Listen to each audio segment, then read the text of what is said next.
Ayan mo, nakailaw yung ano, yung tire pressure natin. Ayan.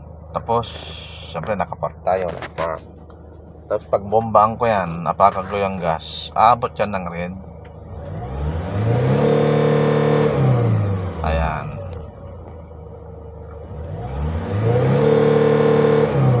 Ayan, okay siya. Pero pagka nakadrive na, yun na. Okay, try natin i-drive. Ayan o.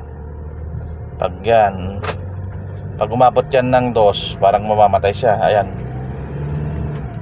Ayan na siya o. Bumababa. Naka full throttle ako. Pero pag ibalik ko yung ano ko, yung paa ko, yan, papagan ko ulit o. Okay na naman.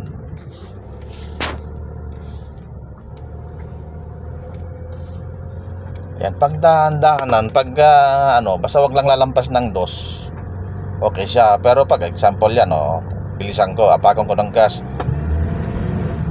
O ayan o, halos ano lang, 2.5 lang siya. Tapos bababa. Diba? Umabot na siya ng ano, 2.5.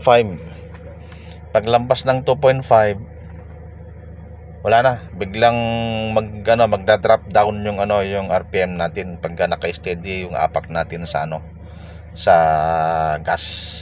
Yun ang problema natin. Pero ang DTC niya, tire pressure, ito nakailaw, tapos yung brake switch, yun lang ano natin. Try nga natin i-ayos ito. Pero na-reset ko na ito itong tire pressure na yan.